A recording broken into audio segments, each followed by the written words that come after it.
morning, good evening, and good afternoon. I said that wrong. That's okay. Sometimes we start a little different. But Okay. today, on our newest episode of the Anchored Mind Technology Podcast, I have here with me Andreina. That's right. Did I say Good it right? job. Okay, Yeah. cool. All right. She has a bachelor's in human development with a minor in psychology and a master's in marriage and family therapy. She is a wife and also a mother of four. That's And she right. has a very bright and caring personality. Ina, Oh, thank you for being here. thank you. Yes, I'm happy to be here. Awesome. So, to get started, what initially drew you to the counseling profession? Was there a specific experience, a person, or a moment that made you feel called to this work? I would say it's been like a series of events, like not even one I can point to, but I think from the moment I could remember, like thinking about the future, I would always say, I want to do something that helps people. And that evolved over time. It was like, I want to be a baby doctor. And then I was like, as I grew, I kept saying, I want to do something that helps people, that makes a difference. Therapy crossed my mind, but it always intimidated me. So I was like, I like it, but I don't think I could do it. But it wasn't until I had a crisis in grad school, or not grad school, undergrad. And I was just struggling. I was like, I don't know what I want to do. I was majored in biology. I liked biology. I thought the medical field was something for me, or even dentistry. But I was failing these exams, and I just wasn't getting grades that I was proud of. I did good in general biology, but as it got more specific and detailed, like organic chemistry and microbiology, I was like, okay, if I'm getting D's, I probably shouldn't be in this field. And I was afraid it was going to get worse because everybody said the classes only get harder. And I was like, I'm only at the beginning. So that drove me to see what are they called? Career counselor. And I took one of those tests that they have, and I'm like crying in her office, and we take the test and we get the results, and there was a list of things, but what stood out to me was therapy. What's therapy? Like being a counselor.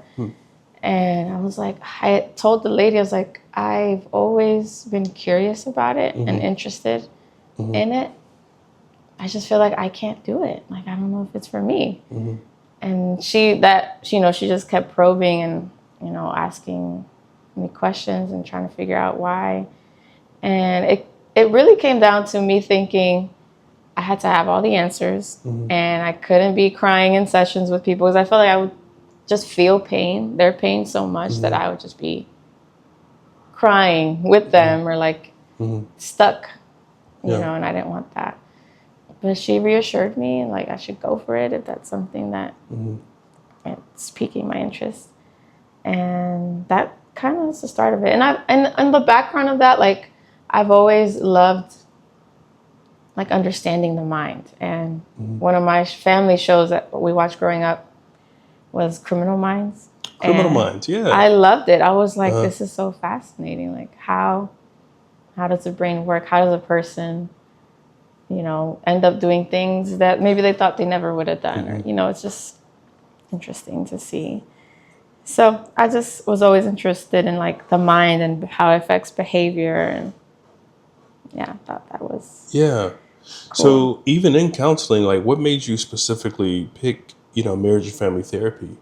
So I also thought when you're sitting across from someone, there's a bigger story, even beyond what they're telling you. There's other people involved. There's this whole system, a family system, or their environment. And the more I looked into LPC or MFT, I felt like marriage and family therapy would give me a more holistic view of a person, and just kind of the training to know what to ask and how to see problems in a bigger, I guess, picture, not just what's right before me. Yeah. like considering other relationships and yeah. Yeah, I can definitely relate to that. Like sitting across someone and seeing that what you're seeing is not just them, but they're a part of a larger system. And I something that I've realized a lot is that between people who are licensed professional counselors and then people who go the route of marriage and family therapy, the training is very different. And then even like you said, they're sitting across someone, and not saying that they don't look at their entire system, Yeah. but when you're trained to look at someone's family and the generations behind them, it's Yeah. a very different lens than just looking at them Right. as an individual. Yeah. Yeah. And I think one of the trainings that come with that is also just because when I would do, and we probably talk about it more as the conversation evolves, but like sitting in a room with a family is intimidating if you've never been exposed to it or had the practice. So I think that's where grad school can come into Yeah. play. Yeah. Because I know as an LPC, you can still invite people over, and it takes time to just be able to navigate those conversations with multiple people in the room. Yeah. Yeah. That isn't easy at all.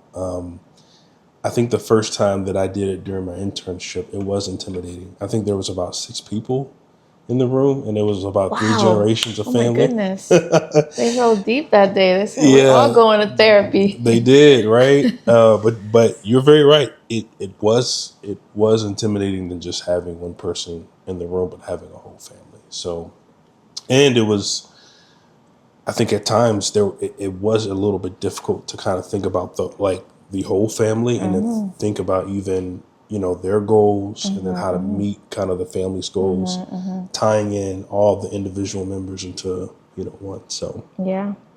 so before entering into the field, what did you expect counseling to be like and how did reality compare? Yeah. So I definitely thought it was like this advice giving role.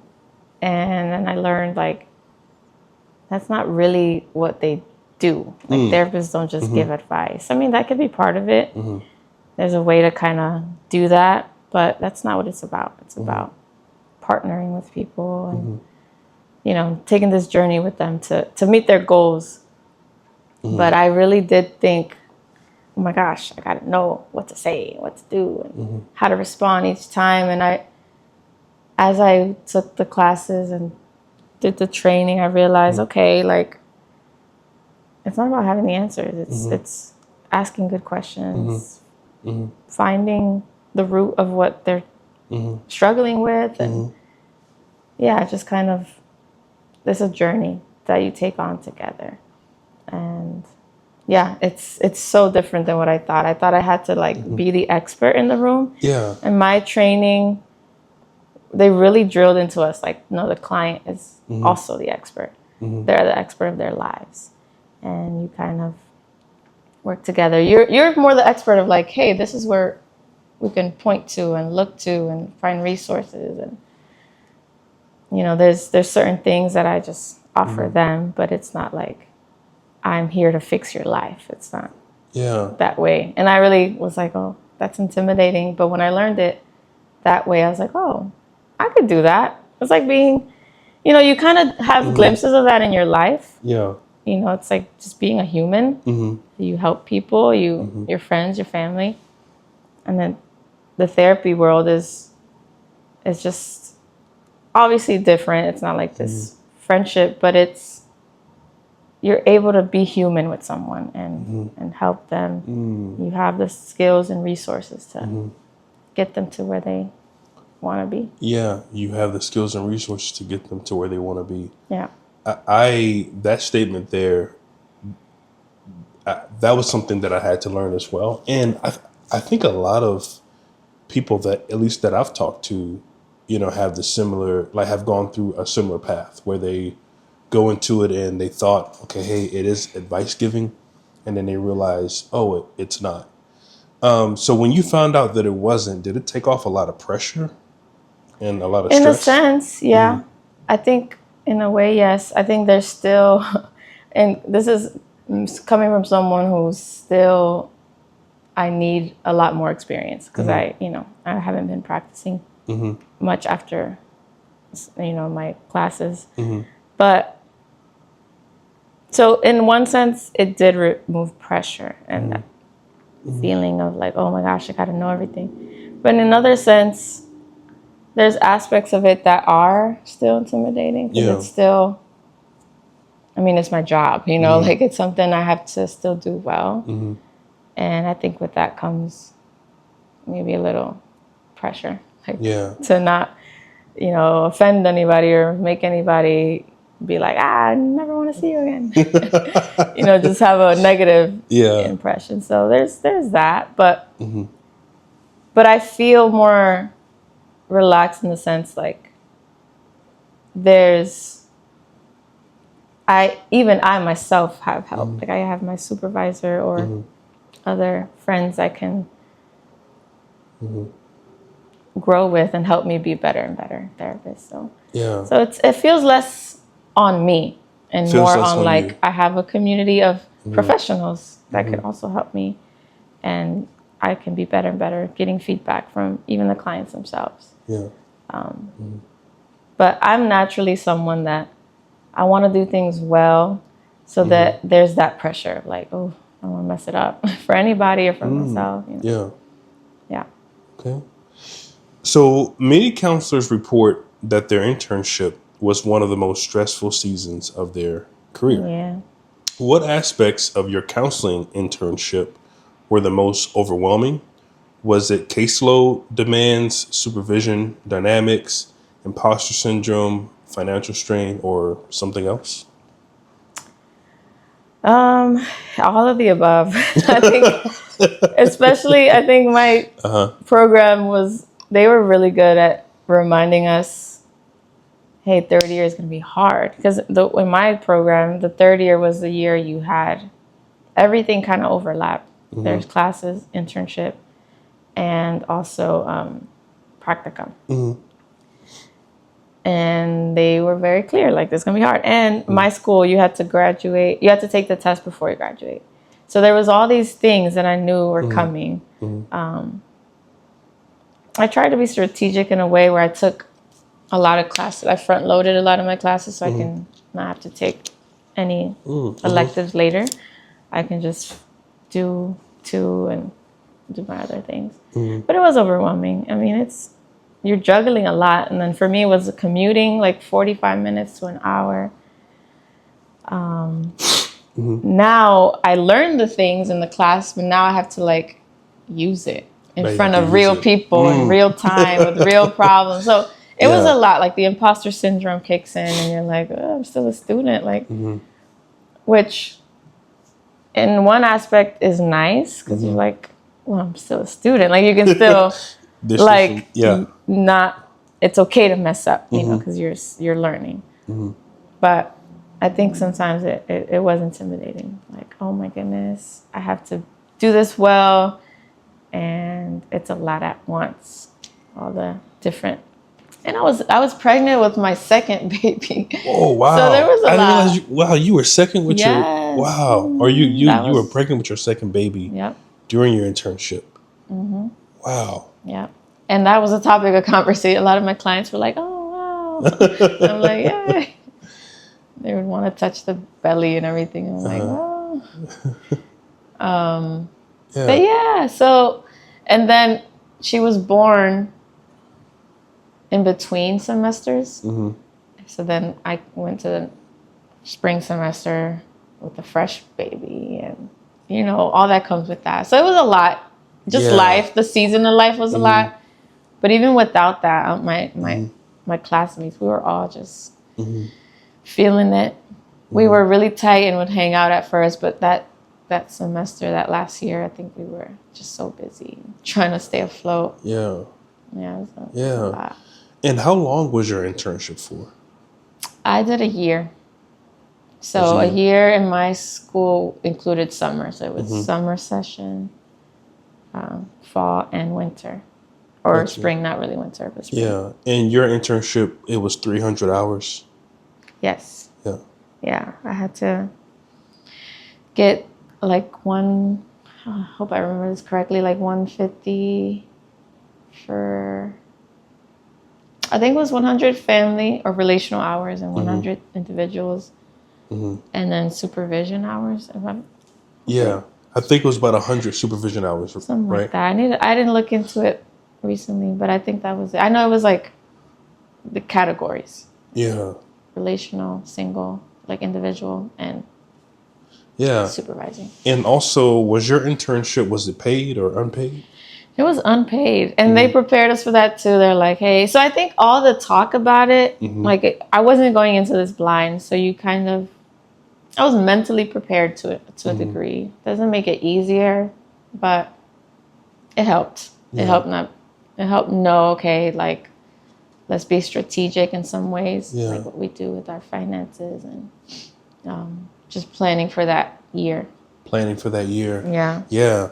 And it sounds like it was a lot as far as trying to prepare for the internship, then being in the internship, and then obviously all the life stuff that you had going on. I'm surprised you were pregnant, during that time, and then had your baby that also was our during that time. surprise baby. So we were not planning on that, but Yeah. that's what happened.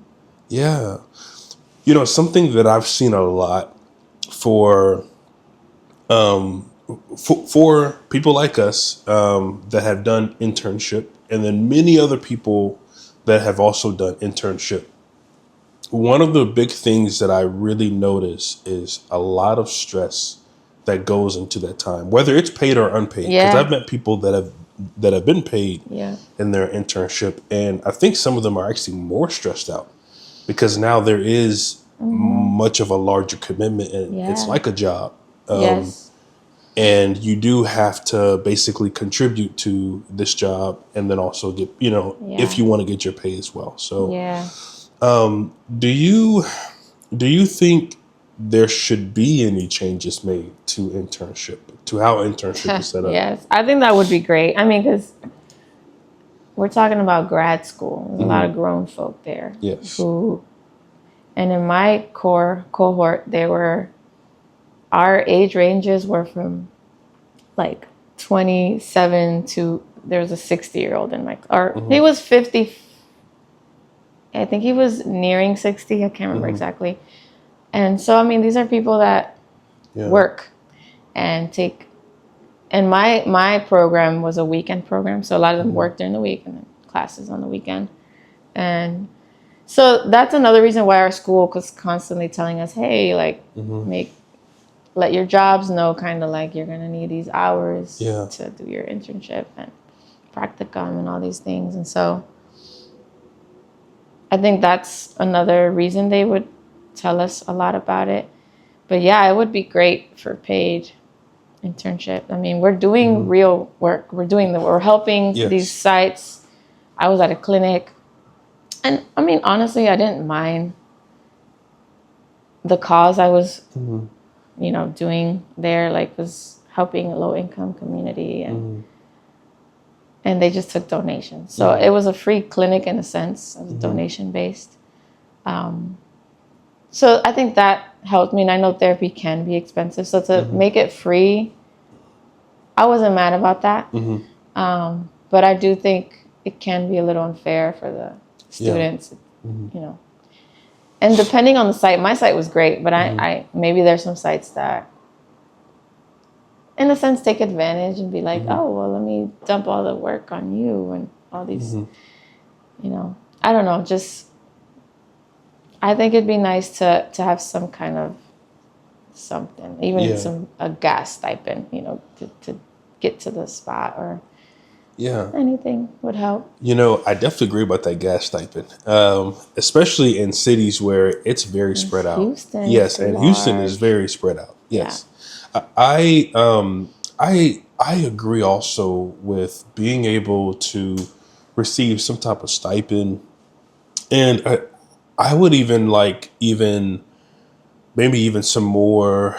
I think a lot more structure with how the internship is done with the counseling centers, because some counseling centers, some stories that I've heard of at other counseling centers was that, people were taking advantage of. And because they were interns and because they didn't have to get paid, there were like, hey, you had to get this amount of hours every week and this pays for supervision. And you're like, man, you want me to do 15 hours a week or 20 hours a week. And that's hard, especially for someone that's working, that has kids, that just have all these other life issues, going on. So there was one paid spot, but it was very competitive. And they like interviewed for it. Well, we all interviewed, but everyone obviously wanted that one because they had jobs and bills. So only 2 got in. I think they only was accepting 2 or 3. And it was at the VA. So it was at the VA. Yeah, really? So that was cool. Yeah. I've heard that the VA does a really good job as far as taking care of their counselors. I think there was someone who was recruiting specifically marriage or family therapists around the time that I was graduating. They were looking actively looking for that. Now, it is a government job, obviously, but still, there were a lot of great benefits, and then also even the pay seemed a lot better than what they were offering to associates. Yeah, because we know that associates don't get paid that much money. So. How did the unpaid or low paid nature of many internships impact your stress levels, identity, or personal life during that time? And we've kind of touched on this. Yeah. I mean, I think it helped remove even some of that pressure of like, well, it kind of reinforced the idea that I'm a student and I'm learning, and this is a space to practice.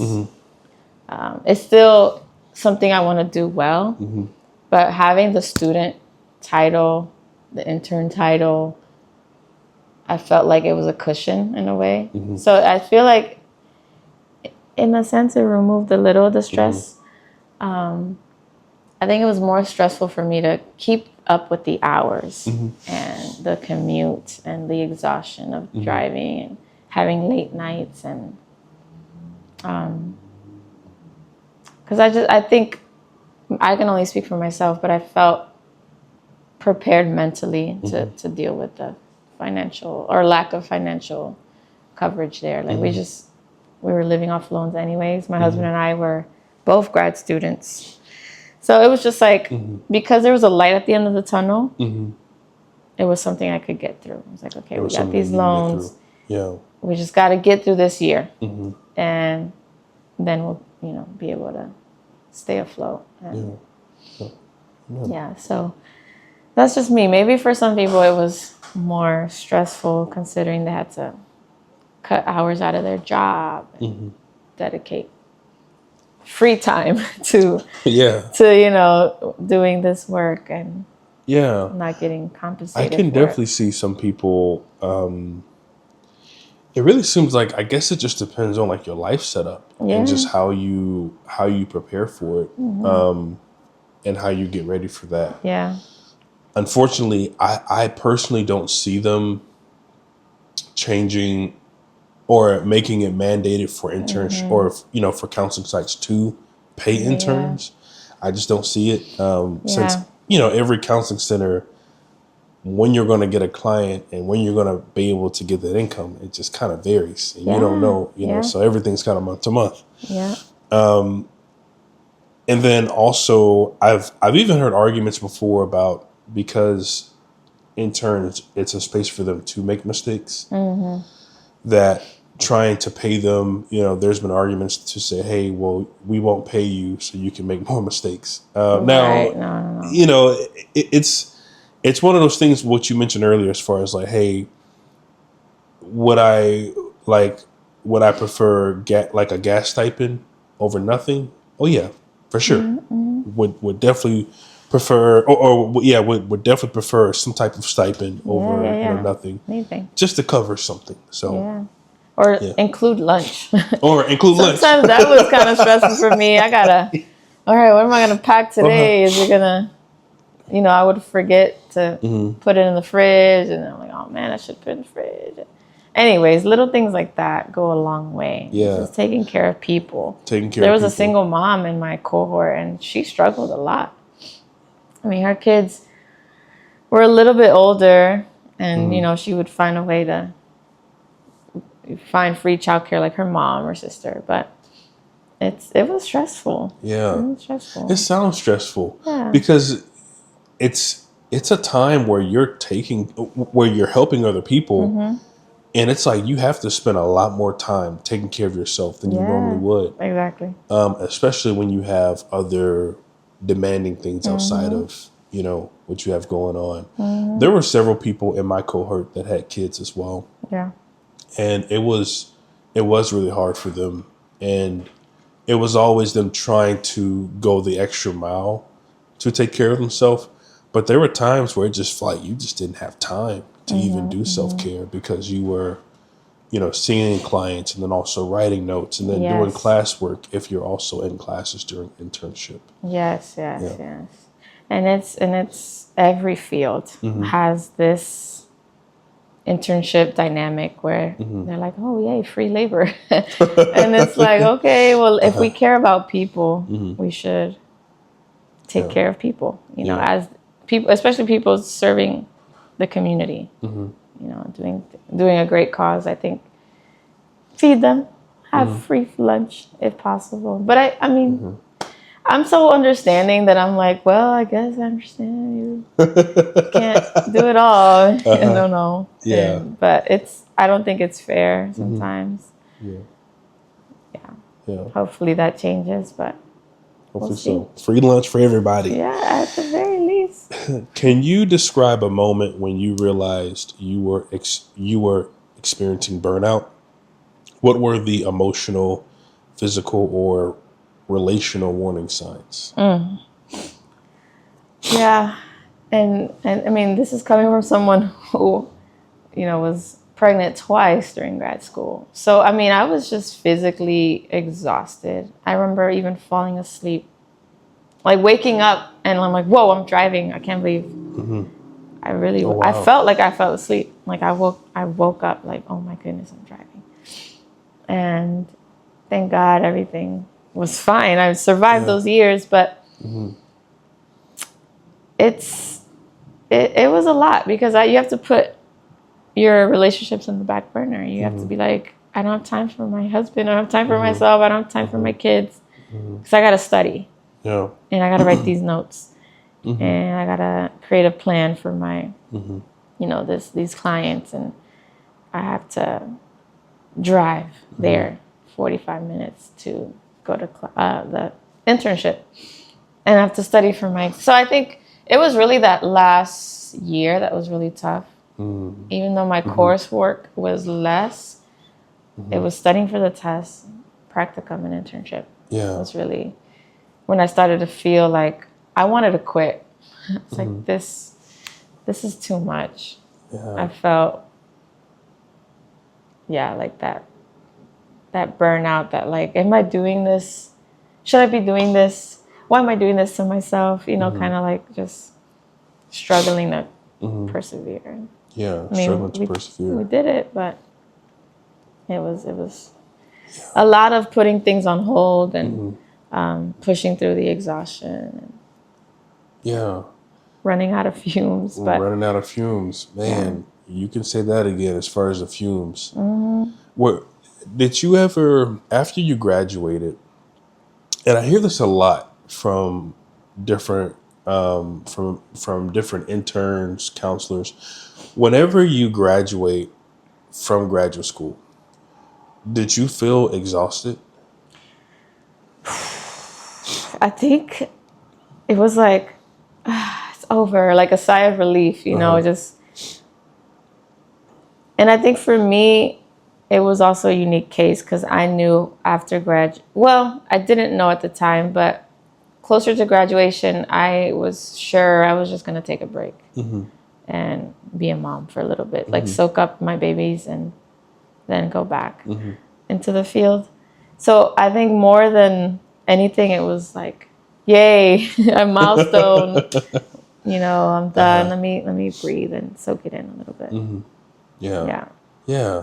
It's understandable. And I can see what you mean by your case being very unique as well. I mean, being pregnant twice during grad school. I don't recommend it. Yeah, I can. That is understandable. I cannot imagine, going through that while you're trying to do grad school internship, basically working a full-time job. Yeah. That just never stops for, yeah. I was really grateful though, because like one thing about my program is as soon as because they know it's going to be hard, especially like later on in the graduate season, like Yeah. they came up with a wonderful idea of putting us in pods. I don't know if all other schools do that, but I know My school didn't my do that. school, yeah. So day one, they kind of randomly put people together, and then there's like a team building activity. You come up with a name for each other, for your group, and then you pick a day you're going to meet each week. I mean, that just becomes your lifeline. Wow. And some pods were closer than others, I mean, it's people. Sometimes there was drama, but I felt very blessed to have a pod I felt like I could rely on. I mean, they got me a little present for my baby shower. I mean, we knew each other's lives. Like we would get together and just be like, how are you doing? Wow.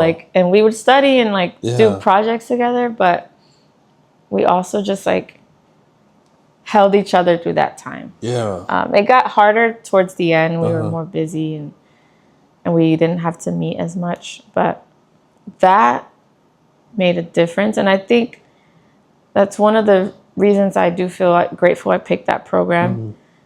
It wasn't perfect, but I feel like they thought through how could we make this better for people going through the program, and because they recognize it's a lot, but how can we support our students, and they take feedback really well, and that was one of the things that helped a lot. And they find your internship for you. All you had to do is They found your internship for you? so there's Wow. these places that they kind of do like the matching system, like medical students do with where they want to go.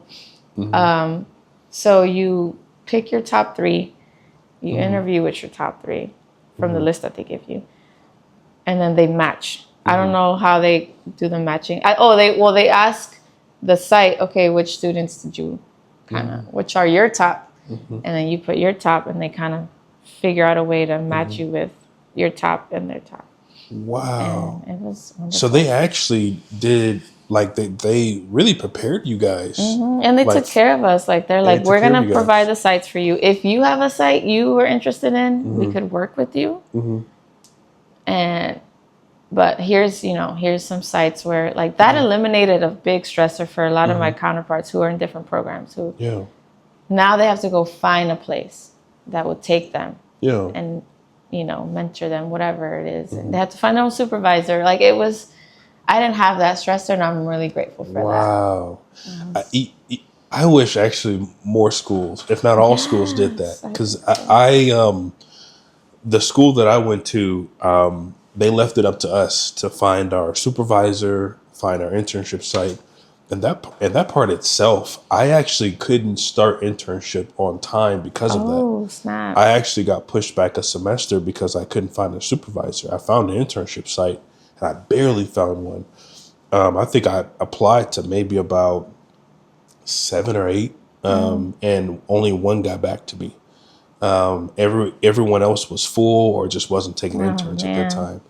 But that's incredible. I really wish more schools did that, because that would take a lot of stress off of a lot of the stress that you're feeling already of, finding the right supervisor, finding a supervisor that just works for you, finding an internship site that works for you, and just so on. Yeah. So what systemic factors contribute most to burnout in counselors today? Documentation requirements, productivity expectations, insurance panels, secondary trauma, lack of support. Yeah. Also, by the way, That's our cat. So Oh, okay. if you hear like the door kind of swinging, Gotcha. that's I our was cat. like, is someone coming in? Like, what's up? That's our cat. They know how to open doors, Oh, so okay, okay. it's Wow. scary and fun at the same time. So. Okay, good to know. Yeah, so for this question, I was thinking about it. I was like, man, I don't know if I could speak too much on it because I feel like my experience is limited to grad school and internship. But I don't know. I think so one of my supervisors, she had her own practice, and she herself was like telling me she was looking for a secondary job because the therapy itself was just, it was a lot. You know, running a practice, Oh, really? meeting a client, like she was feeling that burnout.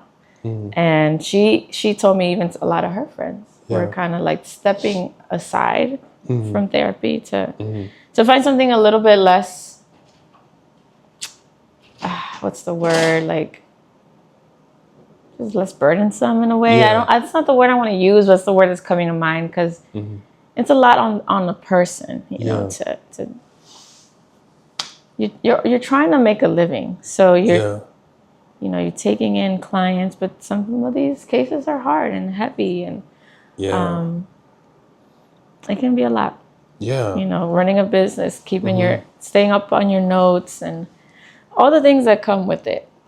I think I got a taste of it as an intern. But it was interesting to see like people already in the field were feeling it even as not students anymore. You know, they were feeling that burnout. And that actually kind of surprised me. Really? I thought it was not going to be, I don't know, it sounds dumb now. Obviously, you can get burnt out outside of school, but because there were so many factors at once. Yeah. As a student, I thought, oh, this is because I'm a student, it's hard. But to hear even like therapists say, like, I'm going to take a break. And in some ways it was inspiring to hear how flexible the job can be. Like she had a friend that was strategic about her vacation times. Like she would work like throughout the year and like she made sure she would take 3 months off. I don't know how she worked it in, but she had a way where like that was self-care for her. She's like, I know I can get through this if I can count on these days off. Yeah. And I was like, oh. So it was kind of cool to see like you're going to have burnout, but you can work around it and you can find a way to get through it. And like, find a way to get through it. And I think even just realigning with your purpose, like, why do I even want to do this? Like going back to like remembering what drew you to it, and even the great successes you've seen your clients go through it. I think those are the things you got to hold on to just get through the burnout season. Yeah. But yeah, I would say my burnout was kind of limited to like being a student and like all the things that came with that. But yeah, because you're still a regular person at the end of the day. Yeah. The therapist You are. Is still a human. Yeah. Who has their own, things to carry and take care of. They have their own baggage to carry. You know, I at the site that I was at, I saw a lot of counselors that were stressed out. I think there were a few that did a pretty good job at balancing, but most of them were stressed out, and then most of them had 2 jobs. They were counselors, and then they had another job doing something else, and that always had struck me as odd during my internship, and then I think later on after I graduated, I realized, like watching other counselors, watching other friends, I realized from their experience, I'm like, oh yeah, this is a very emotional field. Like it's you can't take the emotions out of counseling, and you can't take the emotional stress that comes with it. Oh yeah. And you're going to like experience some level of burnout. I remember watching this video of this guy. I don't even remember like who he was, but I just know he was a licensed counselor and he was leaving the field of counseling. Probably not a video that you want to watch before going into grad school, but I watched him and he talked about his experience of being a counselor, and it was very negative. He was happy to be leaving. He was very burnt out, very stressed out, and I think I remember that just being burnt into my head as far as what I thought I would experience during an internship. Now, I didn't experience that to the degree of what he felt and what he talked about, but I definitely experienced that level of emotional stress that I was like, I was not ready Oh my for. gosh. Yeah. There were definitely, cases that I took on that I was like, man, this was a case that I will forever carry with me. Yeah. And it's something I just can't shake off of me. There is a statistic, and this is by, I believe, the National Council of Mental Health. I could be wrong, but I'll make that correction later on if I need to. That says that 93% of counselors are burnt out. Oof. And this was a survey that was done back in 2023. I would like to believe that it's possible that number has grown. Yeah. Only because more and more people need help with their mental health. Yeah. And then also, like you said, counselors are human beings as well. And some of the things that people are experiencing, like what people experienced during the pandemic, is also what some counselors experienced in the pandemic as well. Exactly. So even thinking about that, like thinking about the number of counselors that are burnt out, do you think that it's possible for someone to go through burnout and still be able to give at a high level, give to their clients at a high level? I would say you honestly need a good self-care routine. Like, I don't think you can just be on E and your cup is empty, but you're trying to pour into someone else's cup. It's, I mean, you feel that as a human, and it carries into your professional life. Now, I think I feel like there's degrees of burnout. Like if you're kind of like feeling it, like I'm starting, like it's weighing on you a little bit. I think you could work with that. And I say that because it's like being a parent. I could still be a good mom even if I'm exhausted. I'm not giving them the best version of myself, but I know what to do. I'm like, I can still feed you. I can still like get through some. So I would just say like maybe lessen your caseload. I don't think starting to feel the burnouts means quit or like don't work. I think it means step back and do things that refill you, even if it's you just get to half a cup, but pour into yourself, because I think that's how you do better. You don't want to. I mean, people are paying you. Yes. You got to think about that. And therapy is expensive.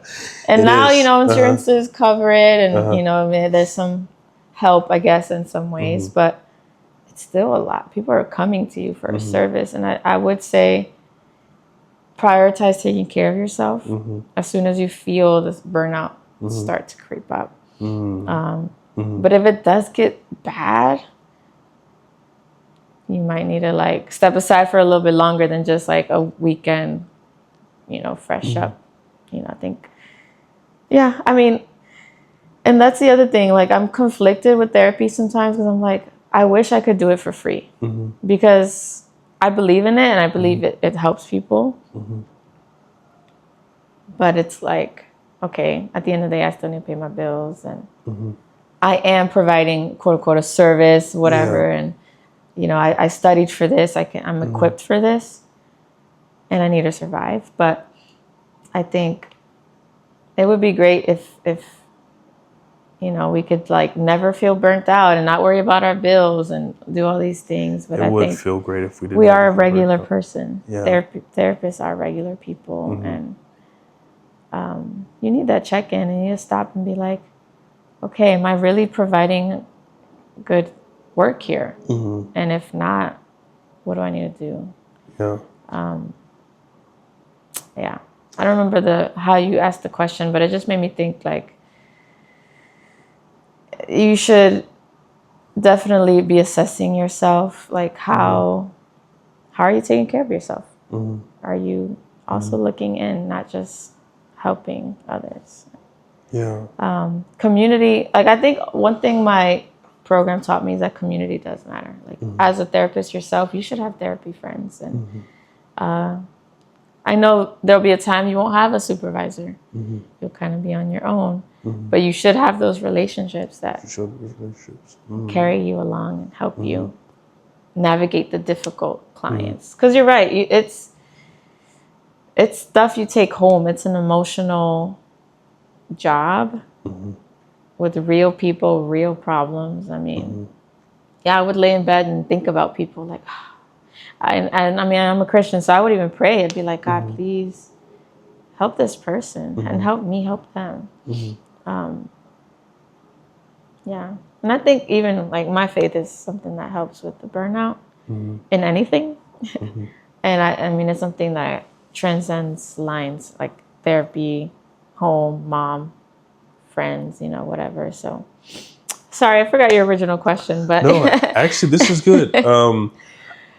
I think with that, you actually even helped me to see something that I didn't see before, because typically my answer to burnout has usually been, like find a way to take a break or just leave. And I haven't really ever thought that it's possible to still work at a high level and experience burnout. I see.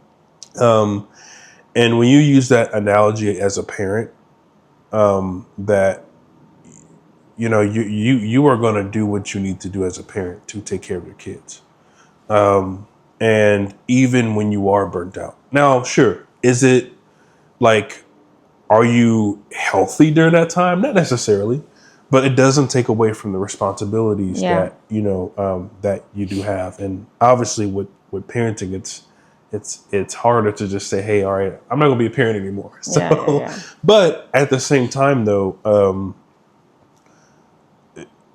I think that there still is an opportunity, I think, for those who they once enjoyed counseling. They know that they want to do it, but they're just not enjoying it because, man, the tasks that I used to enjoy, I don't enjoy anymore. Hey, sometimes maybe working through it might just be the best answer. And I know some people may kind of, scoff at that, but burnout is one of those things where I think you just got to throw everything you have at it, because it's not an easy thing to just get out of.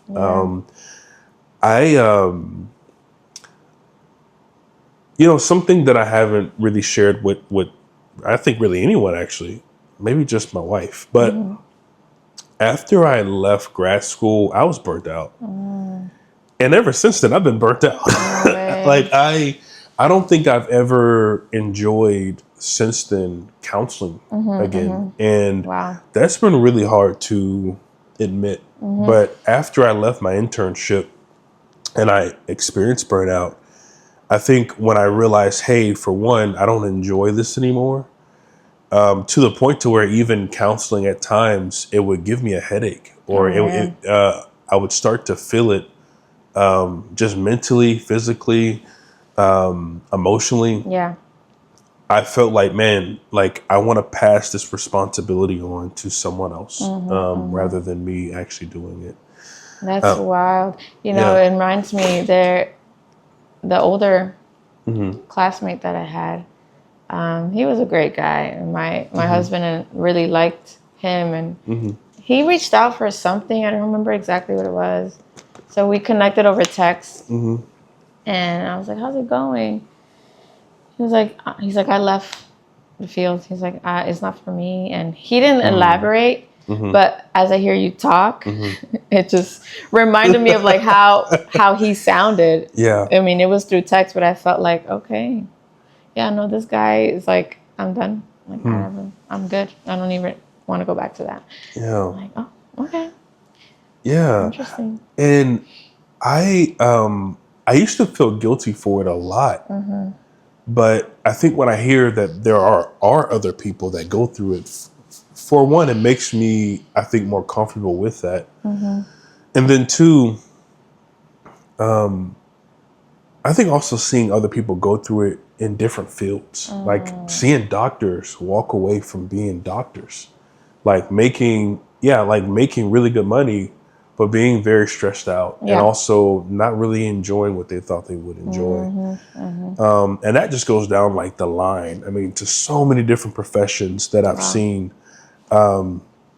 seeing people that once enjoyed what they do, but they don't enjoy it anymore. Yeah. And it, like you really start to see it's really not about the money, and it's really not even about maybe even some of the benefits that come with the job, making my own schedule, and just so on. So that's true. Yeah, that's a good point. Yeah.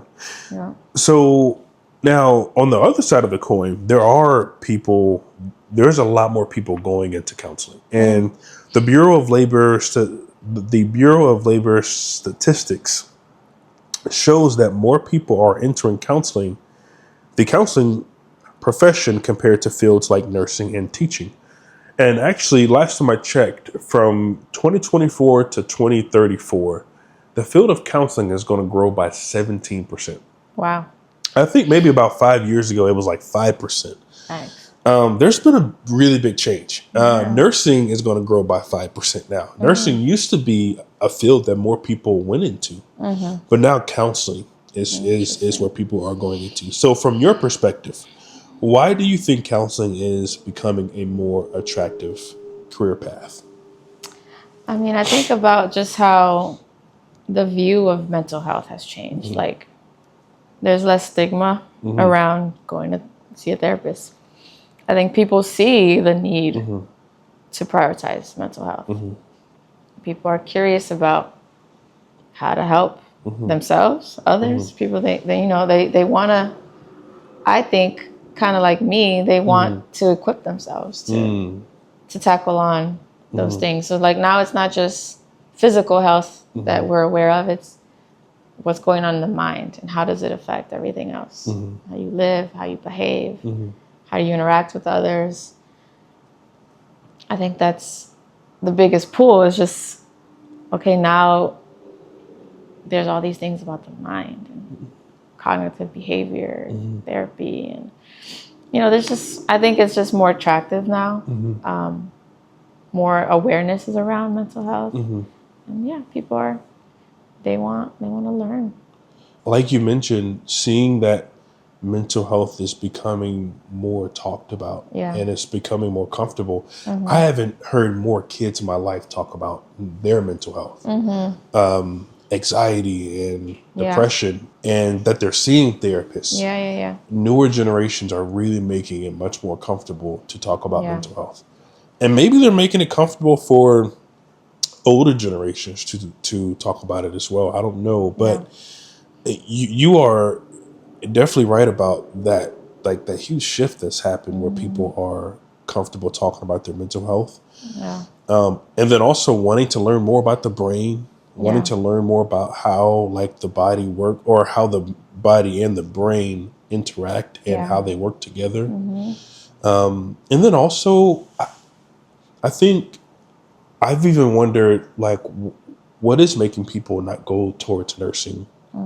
And some of those people say, hey, I'm going to choose counseling. And instead, I was watching this video of a lawyer who he spent his whole life being a lawyer. And then towards the end, he decided to become a counselor. And he talked about wanting to give more meaning to people. And bringing more meaning to his life, and then also to other people's lives as well. I don't think he was saying that him being a lawyer didn't matter, but I definitely do see that he wanted to bring more meaning to people in a different way than what he had thought that he was given. Yeah. And I would really like to believe that, like you mentioned earlier, counseling does work. And you do give a new meaning to people's lives. And since people are going through some real things, some life-changing and also mind-altering things. So how has your understanding of self-care evolved from graduate school to now? What actually works versus what sounds good in theory? That's something I'm still figuring out because I think it's important for sure. Like, that's clear. You should care for yourself. Yeah. And it becomes more and more clear. Like, the more responsibilities you get, the more you're taking care of other people.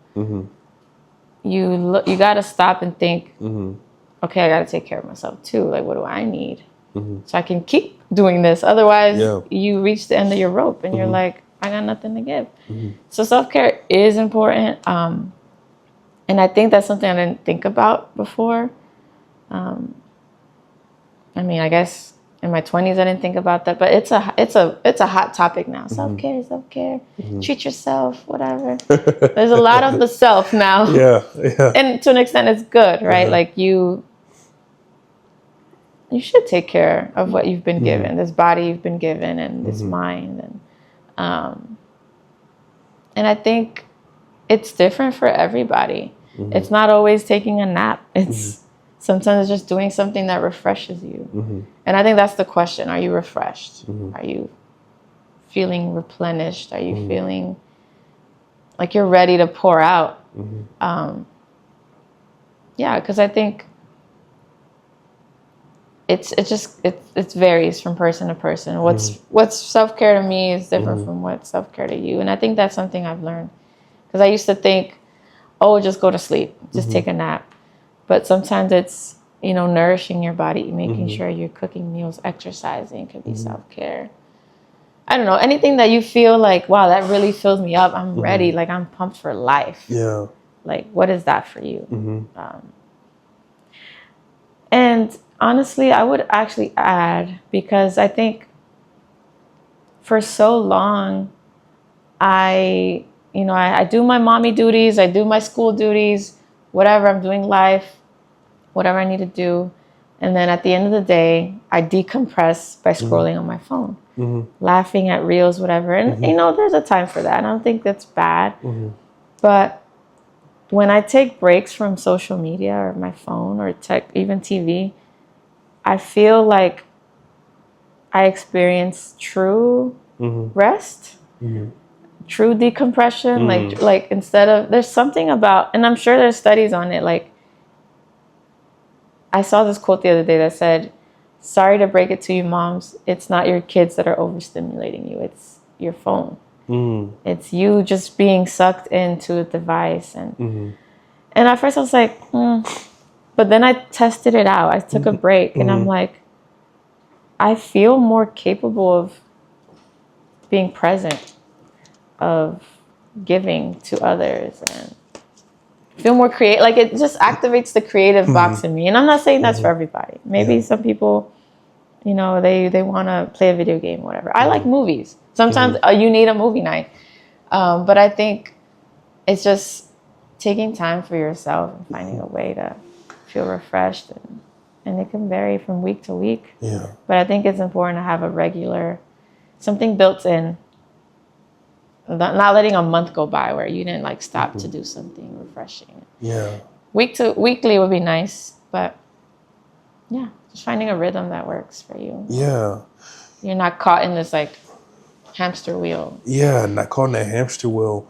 And when you talk about social media, the phone, I'm right there with you, because I don't realize at times how my phone overstimulates me, and it takes away my attention from being productive when I'm just scrolling and laughing at different reels. If anything, I think I find myself being more sad and more stressed out during that time. And it's like the more I do it, then the more guilty I feel for doing it. So I just keep doing it. And it sounds like even with what you're saying too, that, you know, there are definitely spaces for that to do that. Yeah. Excuse me. But it doesn't, it doesn't seem like that could fill somebody up, possibly, you know, just scrolling. Maybe it could, maybe at different times. But I don't think I ever heard someone say, hey, scrolling on my phone at night helps me, you know, You're do up self-care. later. You're up later. Yes. It's like you're sacrificing a different need, like rest, or you know, and there's even studies on like your dopamine, the way it's designed to hook you, Yes. spiking your dopamine It levels. is. It is It's messing designed. with things. It absolutely is. I actually, once I realized that these social media companies or these tech companies have spent millions of dollars studying how to basically give us dopamine hits. And they have built a system that is hard to break. It is hard not to get on social media and connect with people. Yeah. It's hard not to scroll when scrolling is almost on every social media app now. And the reels get you. And the reels you're get you. You want to Yes. keep laughing. Let me find another funny video. Yeah, And send you it want to to keep laughing. Yeah. There's times when I'm scrolling when I realize that I'll see a funny video, a semi-funny Oh my video, goodness. a really sad video, Back a to dark video, Yep. and then it just kind of resets, and I'm like, You get my kinda- mind just went through like A lot. 10 different emotions. I cried and I laughed. And there were just so many different I things. moved on. I'm Yeah. laughing again. It's crazy. Right. Yeah. There's so many different emotions that you go through during that time. Yeah. And I this is actually one of the things that once I realized it, I thought about how I can be more present and be more intentional when I get on my phone, especially when I'm scrolling. Yeah. And I have come to realize, especially when I was substituting and I was kind of just watching teachers, I really wanted to see, hey, like, what are things that actually makes, you know, teachers, you know, stressed out? And one of the things is scrolling. And I would like to believe that this may be across the board for a lot of workers, work professionals, care professionals, Yeah. that when you get on your phone and you start scrolling, it just adds more stress to your Yeah. workday. And then even at night, as you mentioned, you're up more late, your mind is running, it's hard to go to sleep, then you're experiencing anxiety, and then the emotions that you felt while you were scrolling, they come rushing back, and now you're like, well, I got to deal with them, you know? Yeah. So, yeah. yeah. And this reminds me of, I should have taken a screenshot, but my husband saw this list that said energy takers versus energy givers. And on the energy takers, it was social media, being on your phone. And then other things that give you energy is like going outside, connecting with people, like different things that, like, you know, common sense are better for you. Yeah. But we tend to rely on the energy takers. Yeah. And I'm going to send you that list because it's a good list. Yeah, please send it to me. It's like, when I saw social media on there, I'm like, I felt like shots fired because I'm more of a social media person than my husband. Yeah. And I think he was intentionally like, look at this list. You're always tired. That sounds like something. Maybe you want to check this list out. Look at this number 5 right here. Look at number 5 right here.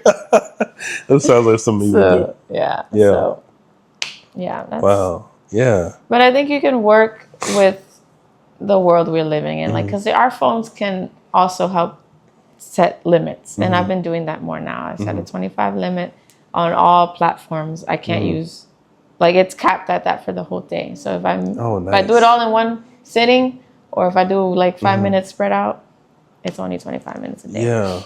And that's helped me. But yeah, I don't know. I think even just going back to the self-care question, I think, like, you have to just have built-in rhythms. And if you need help setting limits, like, put your TV on a timer or a reminder, hey, go get sunlight, or call a friend. These things, whatever fills you up, book a vacation if you have money, schedule that massage, like, just things that are like, the phone could be, to our detriment, but we can also use it for good. Like, I need self-care. I'm feeling depleted with this job or whatever it is. Build it into your system. I mean, your routine. Sorry, or system. Yeah, I don't know. And I think, just help yourself make better decisions. Yeah, help yourself make if you have better a spouse, decisions. hey, honey, like, I need this. For my husband, I need to play soccer once a week. Okay, let's find a way to make that work. Like coordinating and really prioritizing it. Yeah.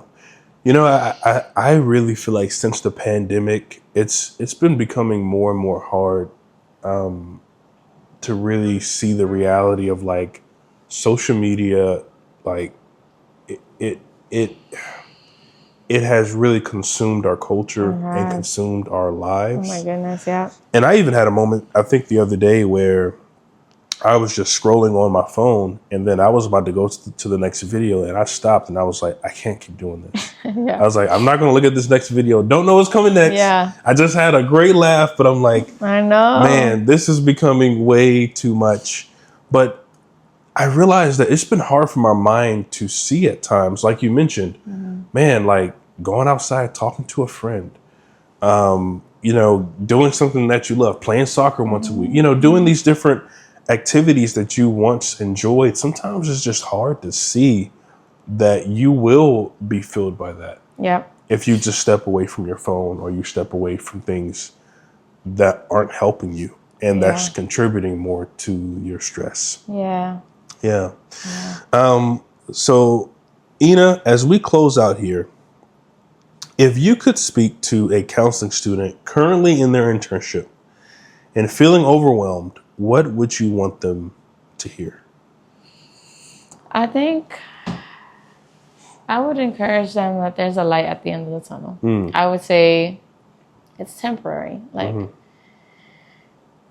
I mean, a lot of things that are worth having will take some sacrifice and some long, tired nights. But in the end, like, just remember, like, okay, what's at the end for you?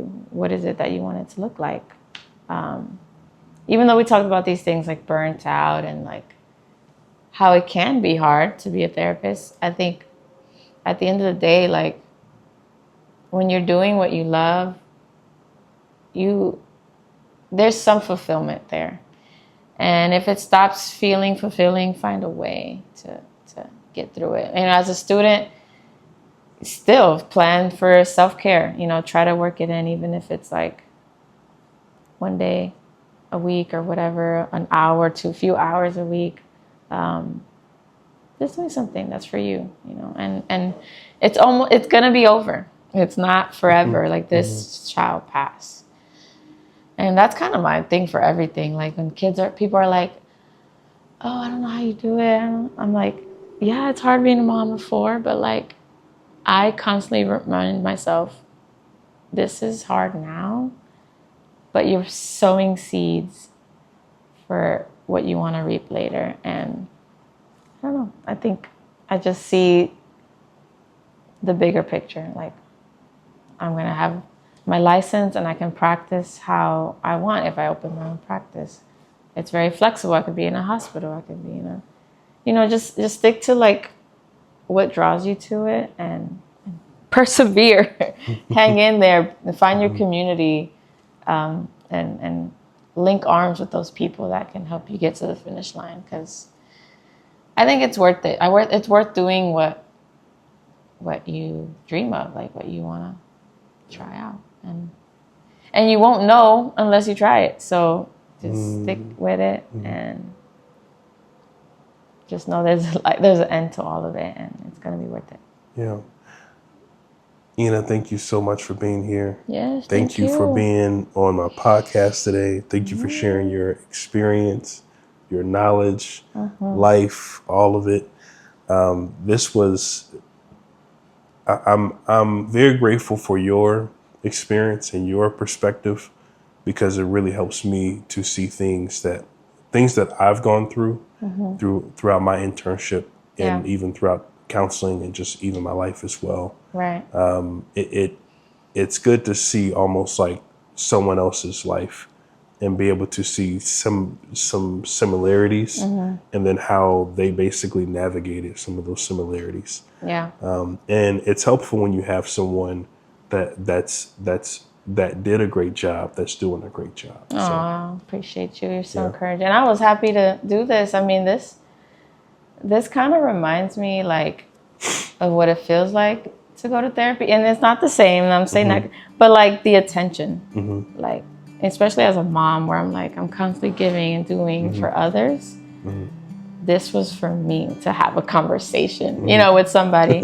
And it reminded me of how like we tell people in my program, we would tell people like therapy is self-care. And do that, get that time for yourself where it's about you and what you want and where you want to go, and and figuring out how to get there. So although this is different, I felt like this was something for me. It's an adult conversation where it's stimulating, it's fun, it's I'm able to just sit in this chair and chat with my friend. And it's great. Thank you. I appreciate you inviting me. Oh, you are more than welcome. So thank you, Ina.